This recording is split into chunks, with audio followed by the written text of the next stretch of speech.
célestial. Nous avons commencé c'est déjà la 3e nuit, il y a 2 jours de cela. Nous avons commencé par regarder la réalité et l'importance du repos. Le repos qui est le point culminant des promesses du Seigneur et la manifestation pleine de sa justice en Christ. Et puis hier, nous avons Kelly Payas nous regarde et nous visions depuis le Sénégal. Tu es la bienvenue depuis le Sénégal. Amen. Annie Lona aussi, tu es béni.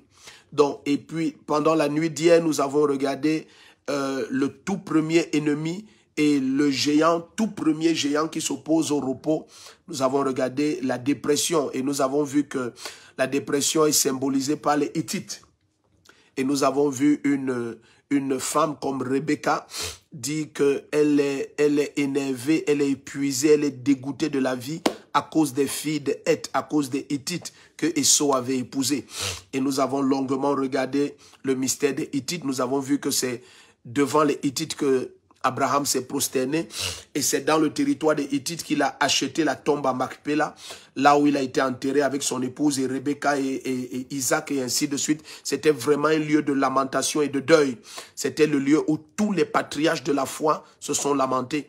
Et nous avons continué à regarder et l'Esprit de Dieu nous a permis de comprendre que les Hittites symbolisent réellement la dépression.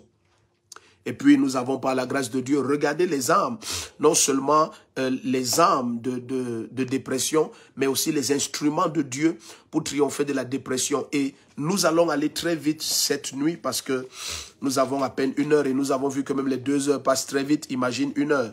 À peine on va dire amen tout à l'heure, on sera déjà à 23 heures. Donc, bien-aimé, s'il te plaît, invitons le maximum à être connecté, c'est très important. Ce que nous partageons cette nuit est capital, c'est capital. Ce que nous avons entamé hier, lorsque nous avons entamé la dépression, nous avons eu tellement de messages, tellement de témoignages, mais tellement de messages, tellement de messages. Alors, ça nous permet non seulement de comprendre que le thème que nous avons reçu de l'Esprit de Dieu, il est central, c'est un cri profond au milieu des enfants de Dieu. Mais bien aimé, cette nuit, nous allons essayer de donner plus de lumière sur ce tout premier géant qui est la dépression. Parce que, aussi simple que ce mot paraisse, nous avons commencé à regarder que l'ennemi a divers canaux par lesquels il produit et amplifie cet instrument de l'ennemi qui est la dépression. C'est un géant terrible et c'est le tout premier qu'on rencontre lorsque on va à Canaan. Nous avons regardé et nous avons vu que dès lors qu'ils ont envoyé les 12 espions sont allés du côté de Hamath, ils sont allés dans la plaine de Heth. Ils sont allés chez les Hittites et c'est là-bas qu'ils ont vu les géants, les fils d'Anak, et ils sont retournés avec des nouvelles qui ont tellement déprimé Israël que Israël a dit, il valait mieux pour nous qu'on ne sorte pas de l'Égypte, nous allons retourner en Égypte, pourquoi nous allons mourir au désert? Vous imaginez? Et le Seigneur a dit, ne vous inquiétez pas en disant, la dépression a toujours un langage. Et si vous vous souvenez, nous sommes allés très loin.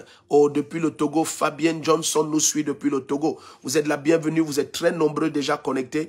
Mais continuons à taguer les noms, invitons le maximum. Partage le lien du direct, s'il te plaît. S'il te plaît, c'est un instrument du Seigneur tellement profond. Vraiment, c'est très profond.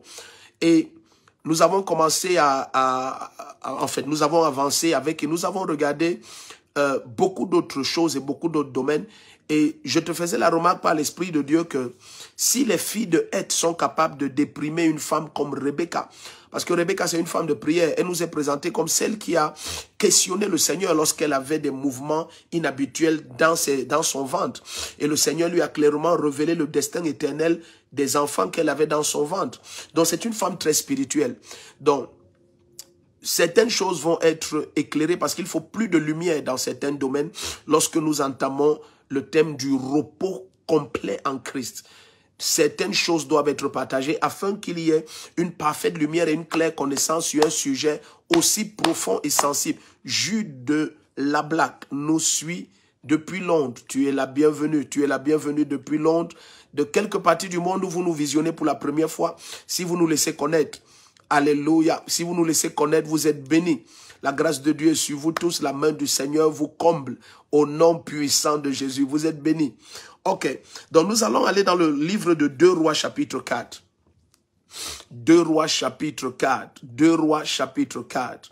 Alléluia. 2 Rois chapitre 4. Donc, j'étais en train de dire, lorsque vous regardez une femme comme Rebecca, et vous imaginez, et s'il te plaît, sois très attentif parce que nous allons aller tout droit dans la révélation. Et si le Seigneur nous fait grâce, nous aurons aussi le temps de prier.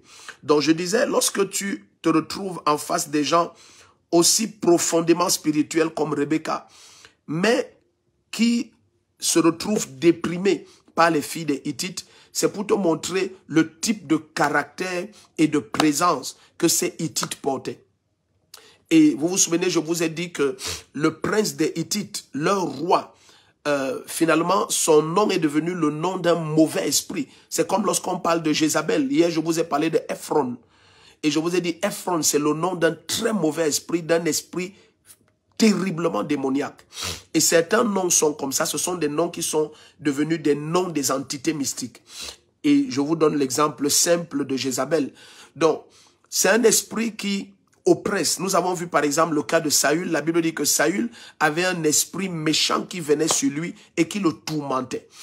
Et nous avons vu hier que certaines dépressions n'ont rien à voir avec la condition sociale, avec les expériences vécues. Non, il y a des dépressions qui sont des attaques, qui sont des oppressions spirituelles. Et quel que soit le type d'âme que l'ennemi utilise pour produire la dépression dans ta vie, nous avons par exemple vu la dépression due au messager de ton futur. Et je vous ai dit, lorsque les messagers de ton futur t'apportent de très mauvaises nouvelles, nous avons regardé les messagers du futur. Nous avons par exemple vu les enfants, nous avons par exemple vu les parents. Je vous ai dit, lorsque des parents ne savent pas quel est leur rôle et leur place, ils sont capables de complètement déprimer les enfants, de paralyser leur espérance.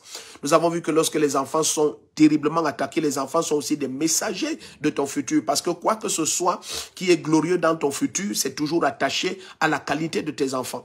Si on se retrouve avec Jacob qui finit par avoir toute une ville comme Goshen, c'est parce que Jacob a eu un fils comme Joseph. Et vous vous souvenez, nous avons parlé de ce Joseph comme étant son étoile. C'est-à-dire Jacob savait que ma destinée est grande parce que j'ai un fils comme Joseph. Et nous avons longuement prié pour la protection des Joseph. Et je vous ai dit très souvent, dans les familles, ce qui déprime plusieurs parents. Et nous avons eu tellement de messages. Quand je dis tellement, je n'exagère pas, bien aimé. Si je dis des dizaines, c'est le minimum, presque 100. Des parents qui, nous avons été bénis par cette nuit de prière. Voici la condition de mon fils. Voici ce que le Seigneur a fait. Nous avons un serviteur de Dieu de la ville de Douala qui nous a dit, lui et son épouse ne concevaient pas depuis des années. Pendant la prière, il dit un long verre est sorti de son épouse. Ça m'a énormément marqué. Un très long verre est sorti de son épouse. Et il m'a dit, il a la foi maintenant. Il a dit, ça fait pratiquement 16 ans qu'ils sont mariés. C'est beaucoup. 16 ans de mariage sans enfant. Et puis, ce que nous pensons être simple, les moments de partage et de prière. Il dit, la puissance du Seigneur a tellement secoué sa femme. Et elle est allée au petit coin. Un très long verre est sorti d'elle. Et il a la conviction maintenant que il aura enfin un enfant. Donc, imaginez parfois, lorsque vous êtes comme ça dans un couple, et puis 16 ans de mariage, il n'y a pas d'enfant. Vous savez, c'est la présence de Dieu et des dimensions que nous allons partager maintenant, des dimensions de compréhension spirituelle qui vous permettent de garder la joie. Sinon, l'ennemi est capable d'utiliser une seule situation et de vous déprimer complètement. Je dis bien d'utiliser une seule situation et de vous déprimer. Pourquoi? Parce que lorsque vous observez les Écritures, vous découvrez que le Seigneur a mis en Christ, il a mis en Christ des promesses claires afin que par ces promesses, nous devenions participants de la nature divine. Donc tout ce qui est mis en Christ, toutes ces paroles que le Seigneur nous donne, toutes ces promesses que le Père nous donne, qui sont oui en Christ Jésus, le but ultime de toutes ces paroles et de toutes ces promesses, en nous donnant la nature de Dieu, c'est de nous donner d'avoir le repos dans ce monde. Il dit dans le psaume 110 à partir du verset 2, il dit, de Sion, j'étends le sceptre de ta puissance et j'ordonne domine au milieu de tes ennemis. Donc la nature de Dieu domine, quelle que soit l'adversité, quel que soit le contexte et quel que soit l'environnement. La nature de Dieu impose son règne et c'est ainsi qu'on parle de repos. Je vous ai dit, le repos n'est pas l'absence de guerre, non. Le repos n'est pas l'absence de guerre, non. Le repos n'est pas l'absence d'adversité, non. Mais le repos, c'est l'incapacité pour les guerres et l'adversité d'avoir quelques fruits que ce soit ou quelques effets que ce soit sur votre âme, sur votre cœur et sur votre corps.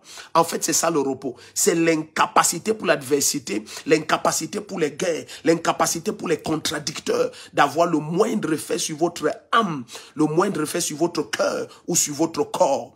Et pendant que nous allons aller plus loin cette nuit, je crois que la main puissante du Seigneur va libérer plusieurs de ces démons dangereux qui est la dépression. Nous insistons en cette troisième nuit dessus. Je vous ai dit, il y a 7 peuples. Et le Seigneur nous a dit de sa propre bouche lorsqu'il a parlé à Moïse dans Deutéronome 7, verset 1, il a cité les 7 peuples et il a dit à partir des Hittites. Et puis demain dimanche, nous allons commencer à regarder la deuxième entité à vaincre pour jouir du repos et ainsi de suite jusqu'à confronter les 7. Et je te dis au nom puissant de Jésus, tu vas découvrir un très grand repos manifeste dans ta vie. Ok, j'ai vu quelqu'un écrire le psaume 119, verset 2. Non, c'est le psaume 110, verset 2. Alléluia, psaume 110, verset 2. Donc, allons dans 2 Rois chapitre 4, je vais commencer au verset 21. Dans 2 Rois chapitre 4, ici maintenant, alléluia, vous êtes la bienvenue, vous êtes très nombreux, vous êtes très nombreux. Donc, réveillons les bien-aimés. Chouan Abel nous suit depuis la Côte d'Ivoire. Donc, maintenant, permet que nous avancions. Dans 2 Rois chapitre 4, à partir du verset 21, la parole du Seigneur nous révèle une femme assez spéciale. La parole du Seigneur nous révèle une femme assez spéciale. C'est une femme qui, avec son mari d'un âge fort avancé, n'avait pas d'enfant. Soyez très attentifs. Cette femme n'avait pas d'enfant. Et je vais vous dire quelque chose. Aussi simple que ça paraisse, suivez très bien. Lorsqu'on se marie, la parole du Seigneur, par exemple, dans le livre de Malachie au chapitre 1, il dit un seul homme a attristé la femme de sa jeunesse, c'est parce qu'il cherchait une sainte descendance.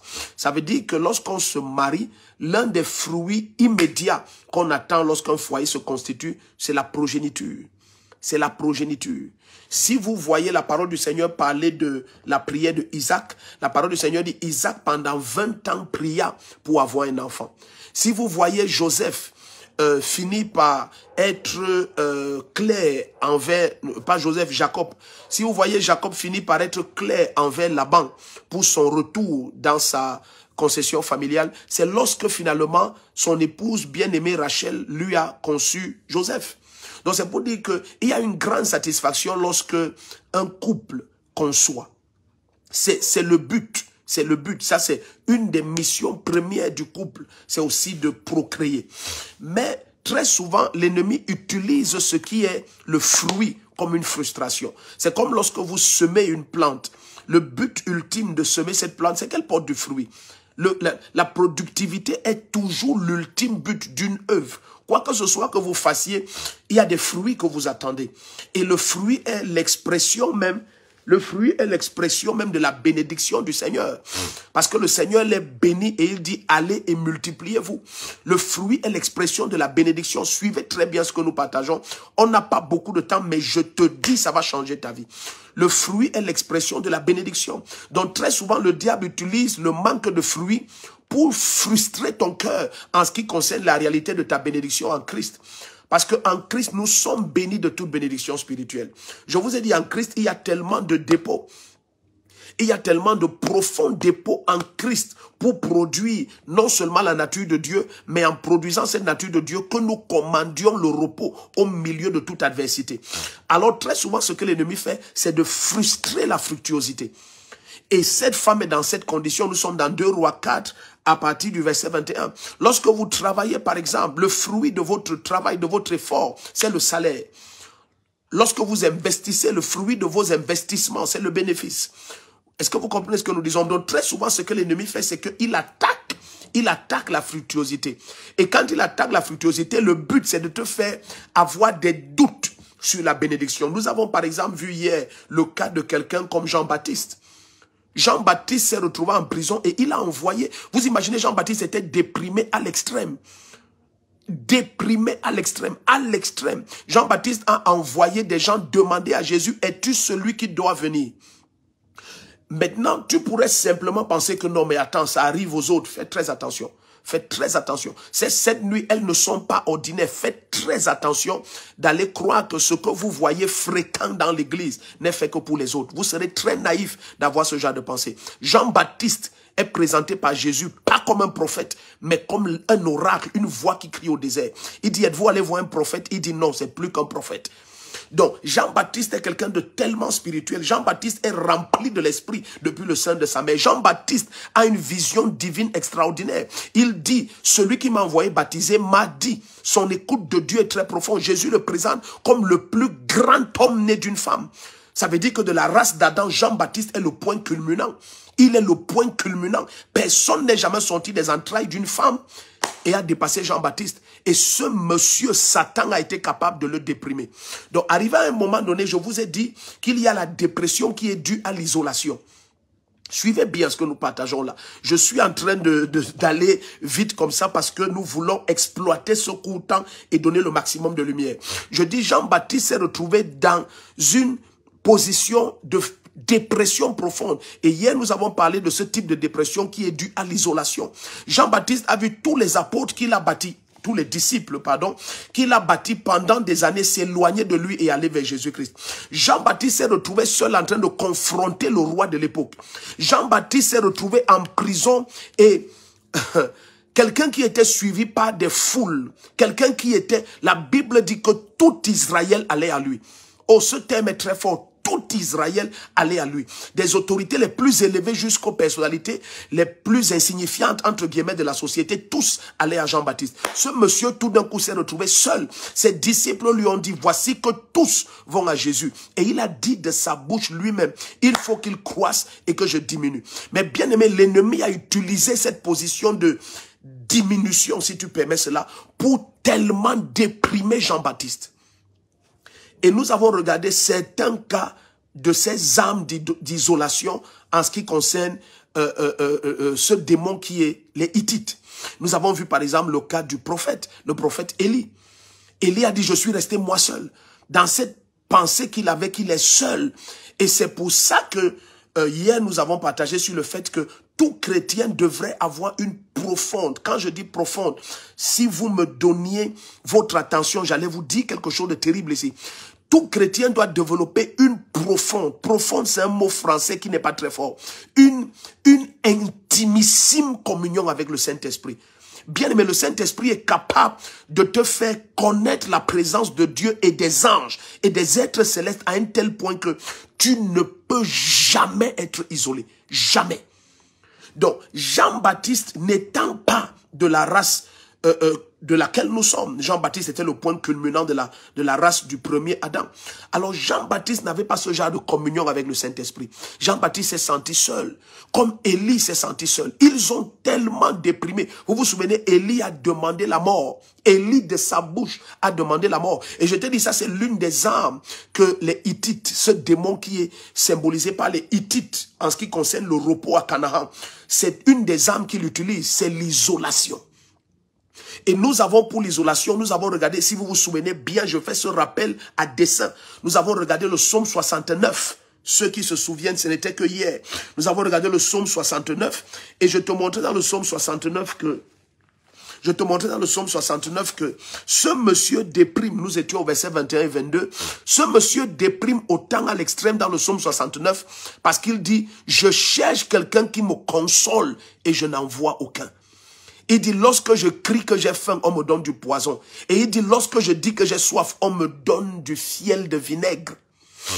Donc, maintenant, j'arrive donc à cette quatrième arme que l'ennemi utilise et qui produit la dépression. Hier, nous en avions vu 3, si vous vous souvenez. Cette nuit, nous allons introduire une quatrième et qui est très dangereuse. Donc, nous avons succinctement et brièvement parcouru les 3 premières armes qui produisent la dépression que nous avons regardé dans la nuit d'hier. Cette nuit, regardons rapidement la quatrième pour clôturer ce géant, le tout premier, qui est symbolisé par les Hittites. C'est la dépression. Maintenant, regardons une quatrième arme que cet esprit utilise. Et je vous ai dit que la dépression est l'arme ultime de l'ennemi parce qu'elle ouvre les portes à toutes sortes d'oppressions démoniaques jusqu'à la mort. Ah oui, vous avez vu avec moi hier que la quasi-totalité des gens déprimés dans la Bible, c'est la mort qu'ils demandent. C'est la mort qu'il demande. Et je t'ai dit que dans plusieurs nations, la dépression n'a rien à voir avec la condition sociale. Nous avons, vous le savez, c'est un secret de Polichinelle, les nations les plus développées sont les nations où les gens se suicident le plus. Or, le suicide, c'est l'ultime manifestation de la dépression. C'est lorsque quelqu'un dit, je ne vois plus rien, il n'y a plus d'espoir, je ne vais nulle part, tout est noir devant moi, ma vie est terminée. Ça, ce sont les victimes des Hittites, de cet esprit qu'on appelle Ephron. C'est un esprit démoniaque terrible. Donc, maintenant, nous sommes dans 2 Rois chapitre 4, regardons quelque chose. Une des armes, maintenant, je prie que tout le monde me donne son attention par l'Esprit du Seigneur. Une des armes que l'ennemi utilise et qui déprime à l'extrême, c'est lorsque les mauvaises personnes sont au courant de tes malheurs. Je préfère dire ça de façon très explicite comme ça. Je ne vais pas donner cette arme-là comme un thème simple. Non, je préfère que tout le monde comprenne bien. Je dis, une des armes que l'ennemi utilise pour sponsoriser, pour attaquer les destins avec la dépression, c'est lorsque tes malheurs parviennent aux mauvaises oreilles. Et un des problèmes que Rebecca avait, c'est que dans son intimité, ses belles filles habitaient avec elle. Et elles étaient des Hittites. C'est une femme très spirituelle. Vous allez voir ce qui va se passer avec cette femme. Lorsqu'elle va finir par avoir un enfant par la prophétie d'Élisée, restons connectés. Restons connectés, restons connectés. La brazoto korabahade. Malabrokosia prantalia babababa. Restons connectés, restons connectés. Donc appuyons sur le cœur rouge parce qu'il y a beaucoup d'interférences avec ce direct. Il y a beaucoup d'interférences avec ce direct. Restons connectés. Donc je disais rapidement que lorsque vous regardez les Écritures de très près, vous découvrez quelque chose d'étrange. C'est que le problème que Rebecca a eu, c'est que dans son intimité se trouvaient les mauvaises personnes. Vous vous souvenez lorsque Jésus-Christ, dans le livre de Matthieu 27, lorsque Jésus va aller prier à Gethsémani, il va dire, mon âme est tourmentée et mon âme est triste jusqu'à la mort. Il ne va pas aller avec tous les apôtres. Il ne va pas dire ça à tout le monde. Il dit à Pierre, Jean et Jacques. Est-ce que vous imaginez ça? Il dit ça à Pierre, Jean et Jacques. Et vous allez voir pourquoi cette femme va cacher à son mari. Elle va cacher jusqu'à son propre mari. Elle va lui cacher que l'enfant est décédé. Parce que sûrement son mari est le type de personnalité. Et vous allez comprendre pourquoi je dis ça. Que s'il y a un malheur, va aller crier au dehors. Et la femme connaissait un mystère. Parce que c'est une femme spirituelle. Je vais vous prouver qu'elle connaissait un mystère. Parce que c'est la femme qui dit, je connais spirituellement que le saint homme qui passe, l'homme qui passe ici devant notre maison chaque année est un saint homme de Dieu. Donc c'est une femme spirituelle. Elle dit à son mari, l'homme qui passe devant notre maison chaque année, c'est un saint homme de Dieu. Elle n'a jamais causé avec lui. C'est une femme tellement spirituelle qu'elle regarde la face et l'apparence de quelqu'un et elle discerne que ça c'est un saint homme de Dieu. C'est pas seulement un homme de Dieu, parce qu'il y a des hommes de Dieu, mais il y a des saints hommes de Dieu. C'est deux catégories différentes. C'est deux catégories différentes. Il y a des gens qui ont été appelés par le Seigneur, mais il y a des gens qui, après l'appel, se sont retirés du monde et se sont mis à part des quêtes de ce monde, des besoins de ce monde, de la luxure de ce monde, des quêtes de notoriété, d'argent et de matériel et de toutes sortes de débauches. Il y a des saints hommes de Dieu. Donc cette femme est capable de discerner un saint homme de Dieu. Il faut comprendre qu'elle est hautement spirituelle. Alors étant ainsi hautement spirituelle, elle connaît un mystère. C'est pour ça que la situation de son enfant a été aisée à être résolue. S'il vous plaît, soyez attentifs. Certaines dépressions sont juste dues à cette quatrième arme des Hittites. Et je vais vous montrer ça lorsqu'ils arrivent à Canaan, ce que les Hittites vont faire. Donc, lorsque les mauvaises oreilles écoutent les malheurs de ta vie, ces malheurs peuvent te déprimer. Ils peuvent amplifier la dépression et même causer la totale destruction. Dans le cas de cette femme, lisons rapidement dans 2 Rois 4, à partir du verset 21. Et je prie au nom de Jésus-Christ que pendant que nous élevons la voix cette nuit, que le Seigneur te donne un profond discernement spirituel. Un profond discernement spirituel. Un profond, parce que c'est l'âme qui triomphe de ce quatrième accès à la dépression dans les mains des Hittites. C'est le discernement spirituel. Tu finis par savoir qui doit écouter ce qui te concerne en termes de malheur. Tout le monde ne doit pas connaître tes peines. S'il vous plaît, Jésus ne prend que Pierre, Jean et Jacques. Et c'est à eux qu'il dit, mon âme est triste à la mort. Allez m'aider à prier. Venez m'aider à prier. Mon âme est triste jusqu'à la mort. Judas Iscariote n'est pas au courant. Thomas n'est pas au courant. Thaddée n'est pas au courant. Nathaniel n'est pas au courant. Jacques n'est pas au courant. Le fils d'Alphée, il n'est pas au courant. Les autres apôtres ne sont pas au courant. Matthieu n'est pas au courant. Il prend Pierre, Jean et Jacques. et il se retire et c'est à eux seuls qu'il dit « Mon âme est triste jusqu'à la mort ». Bien-aimé, très souvent dans la naïveté, nous croyons que lorsque nous disons nos malheurs, ça va permettre que quelqu'un ait la compassion. Mais nous avons vu une des armes que l'ennemi utilise dans l'isolation. C'est que très souvent, lorsque tes malheurs sont dits, la première réaction des hommes, c'est de s'éloigner de toi. Mais ça, c'est la moindre des réactions. La pire des réactions, c'est celle que nous allons regarder cette nuit maintenant. Bonsoir bien-aimés, bonsoir à ceux qui viennent de nous rejoindre. Bonsoir à ceux qui viennent de nous rejoindre. Nous vous supplions de supporter un peu. Il va faire quelque chose d'extraordinaire. Nous sommes dans 2 Rois 4 à partir du verset 21. Alors, il est dit ici, elle monta, le coucha sur le lit de l'homme de Dieu, ferma la porte sur le lit et sortit. Elle appela son mari et dit, envoie-moi, je te prie, un des jeunes serviteurs et une des ânesses. Je couche l'homme de Dieu et je reviens. Verset 23, suivez très bien, nous sommes dans 2 Rois 4. Verset 23, il dit, pourquoi vas-tu chez l'homme de Dieu aujourd'hui? Ce n'est pas la nouvelle lune ni le sabbat. Elle répondit, tout va bien. Ça, c'est le papa de l'enfant défunt et c'est son épouse, la maman de l'enfant, qui dit au papa, tout va bien. Aïe, aïe, aïe. Et Jésus. S'il vous plaît. Écoutez bien. La quasi-totalité des peines qui ont pris une forte amplitude dans ta vie, ce n'est pas la peine en elle-même qui a produit cet abattement de ton âme et cette dépression. Non, ce sont les paroles et les actes sortant de ceux dont il n'aurait jamais dû être au courant de tes peines. Lorsque les mauvaises oreilles sont informées concernant tes peines, la peine là peut devenir une dépression. Je dis la peine, elle peut devenir une dépression. Et lorsque nous allons rapidement regarder comment la femme se comporte envers son propre mari, là c'est son mari. Là c'est le monsieur qu'elle aime, mais elle connaît aussi. Il n'est pas la bonne oreille pour écouter les malheurs. Sa réaction va amplifier ce problème. Les personnes que je ne veux pas voir dans cette maison vont entrer dans cette maison. Des gens à qui je n'ai pas à répondre, je n'ai pas à répondre sur des questions d'inquisition des affaires de ma vie vont entrer dans cette maison. Parce que sûrement son mari allait se mettre à crier. Mais la femme a pris le corps. Elle est montée dans la chambre du prophète. Elle a fermé la porte. Elle a fermé la porte sur son malheur. Je prie pour toi au nom de Jésus. Apprends à fermer la porte sur ton malheur. Apprends à fermer la porte sur ton malheur. La majorité des gens qui ont écouté tes malheurs, c'est leur attitude et leurs paroles qui ont été les armes des Hittites pour produire la dépression dans ta vie. Ce sont leurs attitudes. Ce sont leurs attitudes. Imagine lorsque la fiancée écoute ce que son soi-disant fiancé dit d'elle parce qu'elle s'est confessée à lui. Elle a fermé la porte sur son malheur. Elle a porté le corps du bébé. Oh, Kamantali Bababaya. Elle a porté le corps du bébé. Elle est montée dans la chambre du prophète. Elle a couché son problème et elle a fermé la porte sur son problème. Son propre mari, parce qu'elle connaît que ce monsieur est spirituellement immature, elle décide qu'il ne doit pas être au courant de ce problème. Et elle ferme la porte sur son problème. Je prie pour toi cette nuit. Ferme la porte sur ton problème. Cesse de crier tes malheurs à tout le monde. À tout le monde. Vous vous souvenez, elle est tellement mature, cette femme, que lorsque Élisée va lui dire, tu nous as montré de l'empressement.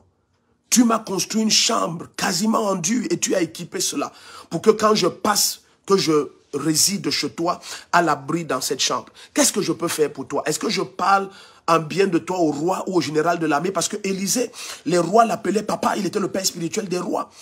La femme dit non, j'habite au milieu de mon peuple, ça veut dire je n'ai besoin de rien. Imaginez. Oh, elle est en face d'un prophète. Elle reconnaît que c'est un saint homme de Dieu. Mais comme elle ne le connaît pas de façon personnelle, malgré qu'elle a spirituellement discerné, j'ai beaucoup à dire en une heure. Je vous supplie, soyez attentifs. Malgré qu'elle a spirituellement discerné que c'est un saint homme de Dieu, elle n'a toujours pas eu une communion humaine avec lui. Donc elle ne trouve pas que Élisée est qualifié pour qu'elle lui révèle ses peines. Même Élisée, elle ne lui révèle pas ses peines. Est-ce que vous savez que Élisée lui donne l'enfant en envoyant Géasi se renseigner? Ça veut dire que même Dieu, lorsque tu fermes tes peines, Dieu attend que tu t'approches et vous traitiez ça ensemble. Il n'est plus prêt à aller publier ça au dehors. L'Esprit de Dieu n'a pas révélé à Élisée, le terrible prophète capable d'écouter ce qu'on dit à des centaines de kilomètres dans la chambre du roi de Syrie. Ce terrible prophète est en face de cette femme. Mais la femme est une femme qui connaît fermer la clé et embrigader ses peines.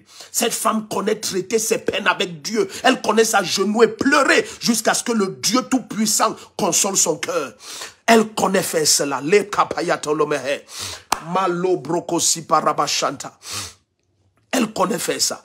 Elle connaît crier à Dieu jusqu'à ce que le Tout-Puissant Dieu, le roi de gloire, jusqu'à ce que le roi de gloire restaure complètement son âme. Que des temps de rafraîchissement viennent pour elle de la présence du Seigneur. Oui, c'est de sa présence qu'elle attendait la consolation. Voilà pourquoi Dieu ne dit pas à Élisée que cette femme n'a pas d'enfant. Élisée doit envoyer son serviteur se renseigner. Il doit envoyer son serviteur. Et le serviteur revient et il dit, elle n'a pas d'enfant. Même à Élisée. Très souvent, nous ne comprenons pas. Moi, j'ai vu des serviteurs de Dieu. Je ne peux pas dire tout et n'importe quoi et dire qu'ils sont immatures, mais qui n'agissent pas avec beaucoup de maturité, bien aimé. Vous voyez parfois des pasteurs vont vous dire, je ne comprends pas, les chrétiens ne se confient pas à moi, parce que ce que tu fais avec leur peine, ce n'est pas spirituel. Personne ne te confie ses peines pour écouter ça sur la place publique. Je ne sais pas si je suis audible là. Je dis, personne ne te confie ses peines pour écouter ça sur la place publique. Personne ne te confie ses peines pour écouter ça en quelque marché que ce soit. Non, non. Apprends à mettre tes peines dans le lieu secret de la prière et tu fermes la porte sur tes peines. Si tu n'as pas une oreille éprouvée, testée et approuvée, une oreille éprouvée, testée et approuvée, cette femme même à Élisée, elle ne dit pas ses peines. Je vais te prouver encore la deuxième fois. Lorsqu'elle va s'approcher d'Élisée tout à l'heure, Élisée va d'abord devoir dire à Géasi, oh laisse cette femme, c'est celle qui nous a fait du bien. Vous vous souvenez la suite de l'histoire, lorsqu'elle va s'approcher d'Élisée, lorsque nous sommes déjà à partir du chapitre 4 toujours, nous sommes déjà au verset allons même au verset 26. Maintenant, cours donc la rencontrer et dis-lui, vas-tu bien? Ça, c'est Élisée qui envoie son serviteur. Cours rencontrer cette dame. Là, voilà celle qui nous a conçu une chambre. Vas-tu bien? Est-ce que ton mari va bien? L'enfant va-t-il bien? Elle répond au serviteur d'Élisée, tout va bien. Elle lui répond, tout va bien. Ça veut dire, même toi, le serviteur de l'homme de Dieu, tu n'es pas qualifié pour... Elle dit, même toi, le serviteur de l'homme de Dieu, tu n'es pas qualifié pour écouter mes peines. Tu n'es pas qualifié pour écouter mes peines. Aïe, aïe, aïe, aïe, aïe, aïe.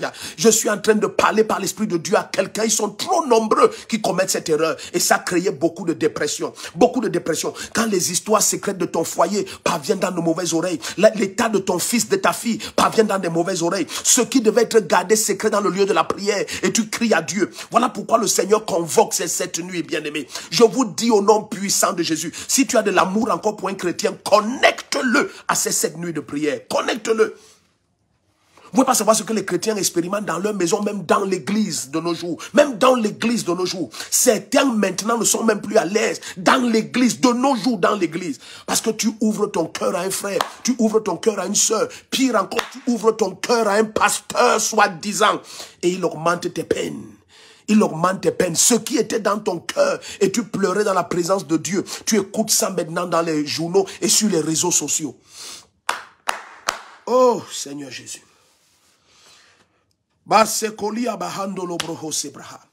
Allons-y. Alors elle dit au serviteur de l'homme de Dieu dans 2 Rois 4, verset 26, tout va bien. Verset 27. Dès qu'elle fut arrivée auprès de l'homme de Dieu sur la montagne, elle étreignit ses pieds. Elle s'est mise à genoux et elle a attrapé ses pieds. Oh Seigneur Jésus. Ce que nous partageons, bien aimé, je ne sais pas comment te dire ça. Vous voyez, les révélations de l'esprit, c'est la vie. Vous comprenez? C'est la vie. Ce ne sont pas des choses factuelles comme ça, non. C'est la vie. C'est la vérité. C'est lorsqu'elle étreint les pieds de l'homme de Dieu Étant un prophète de Dieu, c'est à ce moment que l'onction sur lui le fait sentir l'âme de la femme. Et c'est à ce moment, regardez ce qui se passe au verset 27 de 2 Rois 4. Dès qu'elle fut arrivée auprès de l'homme de Dieu sur la montagne, elle étreignit ses pieds. Géasi s'approcha pour la repousser. Mais l'homme de Dieu dit, laisse-la, car son âme est dans l'amertume. Et il dit, oh l'esprit, ou bien l'Éternel, dans certaines versions, l'Éternel me l'a caché et ne m'en a pas averti. Est-ce que vous comprenez? C'est quand elle pose ses mains sur les pieds de l'homme de Dieu, elle se prosterne, elle attrape ses pieds. C'est là où l'homme de Dieu, par l'onction prophétique, il perçoit la tristesse infinie dans son âme. Cette femme, elle est spirituelle. Elle est spirituelle. Cette femme est d'une race qui n'est plus nombreuse dans l'église de nos jours. Elle est spirituelle. C'est lorsqu'elle saisit les pieds de l'homme de Dieu que l'homme de Dieu dit, attends, il y a une peine terrible. La femme qui vient de te dire que tout va bien, la femme qui a dit à son mari que tout va bien, son âme est triste à la mort. Mais le prophète ne parvient pas à discerner cela sur son apparence. Elle a la même apparence de toujours. Elle est souriante. Elle dit tout va bien. Alléluia. Comment ça va, prophète Défaut? Ça va très bien. La grâce de Dieu est sur toi. Alléluia. La main puissante du Seigneur. Comment ça va, Rebecca Meuilleux? Ça va très bien. Comment ça va, Kona Marie? Je lis les noms là en direct. Ça va très bien. Comment ça va, Rosalie Kenye? Ça va très bien. Christelle Ngekam, comment va ton foyer? C'est merveilleux. Pourquoi? Parce que la personne n'est pas qualifiée pour écouter tes peines. Tout le monde ne doit pas écouter tes peines. Tout le monde ne doit plus jamais écouter tes peines. Jamais. Jamais. Ce sont des instruments terribles que les Hittites... Écoute, Satan n'est pas omniscient. Il n'a que des enfants dont il utilise les oreilles pour avoir des informations. Il n'est pas omniscient et il ne le sera jamais. Il y a des oreilles lorsqu'ils écoutent tes peines. Ça devient des armes dans les mains des Hittites, de l'esprit effront pour créer la dépression. Tout d'un coup, tu as même honte d'aller au dehors. Tu as honte parce que tu as l'impression que la puanteur que tu traitais dans la présence de Dieu est maintenant déversée au dehors. Déversée au dehors. Je vais dire quelque chose qui va vous choquer. Est-ce que vous êtes prêts à écouter ce que je vais dire? Bien-aimé, je te supplie de me pardonner si la parole ici paraît difficile. Mais bien-aimé, toutes les maisons ont des faux sceptiques. Oh, j'ai parlé. Toutes les maisons ont des faux sceptiques. Le problème, c'est lorsque la fausse sceptique dégouline au dehors, la maison devient une puanteur. La maison devient une puanteur. Aussi jolie que tu as vu cette maison, c'est un colossal duplex. Je peux te rassurer, elle a une fausse sceptique. Elle... c'est comme ça que Dieu a prévu que les choses soient. Mais maintenant, la fausse sceptique, là, tant qu'elle est bien embrigadée, la maison garde sa splendeur et sa beauté. Mais si elle coule au dehors, tout le monde va dire cette maison pue. Toute la beauté de la maison va disparaître. Tu seras inconfortable de t'identifier à ce joli duplex. Est-ce que vous comprenez maintenant un peu ce que nous partageons? Pendant que nous allons avancer, je te supplie, sois attentif. Nous sommes dans 2 Rois 4 au bénéfice de ceux qui nous rejoignent. Quelque chose est en train de se passer, bien aimé. Je partage sur la 4e arme que les Hittites, ce premier géant qui occupe la place de repos, la première arme, la 4e arme, pardon, qu'ils utilisent. Et nous avons vu que ça, c'est l'esprit de dépression, les Hittites. Leur 4e arme, c'est lorsque les mauvaises oreilles écoutent tes peines. Les mauvaises oreilles écoutent tes peines. Et je t'ai dit, apprends à fermer tes peines dans une chambre. Apprends à les mettre dans une chambre et tu fermes la porte. Ça, c'est un direct, je te supplie. S'il y a de l'amour de Dieu en toi, tu dois partager, partager, partager. Je te dis, bien-aimé, tu dois partager jusqu'à être certain que tu as même traduit en anglais, en allemand, en italien, en espagnol. Et tu as partagé. Faites-le. Traduis, sois seulement fidèle. Mais laisse que la terre écoute la voix de l'esprit. Ils sont tellement nombreux qui pleurent. Parce que des mauvaises oreilles ont écouté leur peine.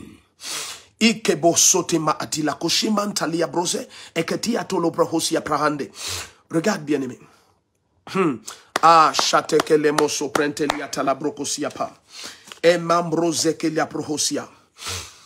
Imagine un seul instant que... Imagine un seul instant que le mari de cette femme était au courant. Parce qu'elle est spirituelle et elle connaît son mari. Je vais vous choquer. Elle ne s'est jamais retournée vers son mari. Elle qui... ça va commencer. Elle qui est capable de discerner un homme de Dieu saint qui passe au loin. Il y a un homme avec qui elle habite depuis des années. Elle ne voit pas en lui un saint homme de Dieu. Suivez très bien. Elle habite avec un homme. Maintenant, elle est capable de regarder par la fenêtre et elle voit un autre homme au loin. Et elle dit à son mari, ça c'est un saint homme de Dieu. Mais elle habite avec un homme aussi. Donc ça veut dire qu'elle a aussi discerné cet homme. Si elle peut discerner celui qui est loin, je te rassure maintenant qu'elle a discerné celui qui est proche. Ce monsieur ne connaît pas garder les peines. C'est pour ça que lorsqu'elle a une peine, elle est montée dans cette chambre haute, elle a couché son problème et elle a fermé la porte et elle dit à son mari, tout va bien. Monsieur mon mari, tout va bien. Parce que même l'oreille de son mari n'est pas capable d'écouter la peine sans ameuter le dehors. Tu vois, si nous avions 2 heures cette nuit, j'allais ouvrir une fenêtre sur les foyers. Ça allait créer quelque chose de très dangereux. Mais restons focalisés. Alléluia. Restons focalisés. Permets que je te montre quelque chose, ça va te bénir.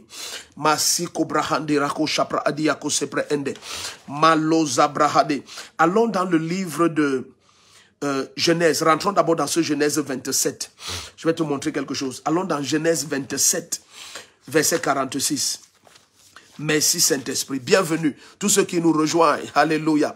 Nathalie, Sandrine, Jimmy, bienvenue, bienvenue. Connectons la terre entière. Quelque chose se passe. Écoute bien, aimé. Si tu es juste honnête avec toi-même, l'Esprit de Dieu est en train de nous bénir tellement. Je te dis tellement. Donc, allons dans Genèse 27, verset 46. Bienvenue à tous ceux qui nous rejoignent. Bienvenue à tous ceux qui nous rejoignent. Les brako rabahande lekosiapa. Laissez-les kotolo brandalia teleko shabrahanda. Melokoria brozegelia baranta kolebrehende. Alléluia. Je vais aller vite, hein, je vais aller vite. Vous allez permettre, je vais faire quelque chose. Je vais aller vite. Et vous allez comprendre. Je vous supplie, cette nuit, aussi court que notre temps paraisse, je vous dis, écoutez. Vous pensez qu'on a déjà partagé? Non. Le partage arrive. Le partage, je dis devant Dieu, ça arrive. Soyez calmes. Lisons rapidement Genèse 27, verset 46. Et on va aller dans 2 Samuel 11. Et après ça, on va dans 2 Samuel 11. Écoute, tu vas être libéré de la dépression. 2 Samuel 11. Après, commençons par Genèse 27, verset 46. Je relis rapidement quelque chose. Une femme très spirituelle. Genèse 27, verset 46. Rebecca dit à Isaac, je suis dégoûté de la vie à cause des filles de Heth. Si Jacob épouse une Hittite, une des filles du pays comme celle-là, à quoi me sert la vie? Vous comprenez? On a lu cela hier. Maintenant, courons vite. Allons dans 2 Samuel 11. Gardez ce que nous venons de lire en esprit. Allons dans 2 Samuel 11. Je vais vous montrer ce que nous parlons là ce soir en pratique. 2 Samuel 11. Masate kopre endia kashata prokosiaba. Emperuze le mondalia ketele prokosi brahate. Merci Saint-Esprit. Merci Saint-Esprit. Nous sommes dans 2 Samuel 11. Maintenant, je vais te montrer une histoire dans la maison de David. Allons dans 2 Samuel 11, verset 6. Vous connaissez l'histoire de David et de Bathsheba, n'est-ce pas? Soyez attentifs. Vous connaissez l'histoire de David et de Bathsheba? Nous connaissons l'histoire de David et de Bathsheba. Mais maintenant, je vais te donner une lumière qui va te choquer. Uri est un Hittite.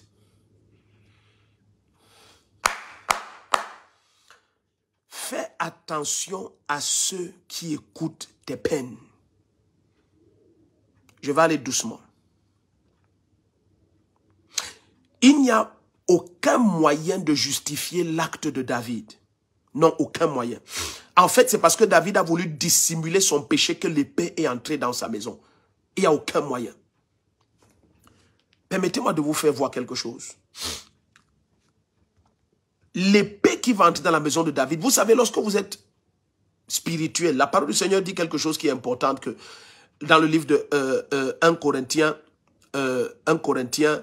je pense chapitre 2, j'essaie de retrouver ça dans mon esprit, à partir du verset 14, il dit l'homme spirituel juge de tout, mais lui-même n'est jugé par personne. Quand on dit juge de tout, c'est pour dire discerne tout.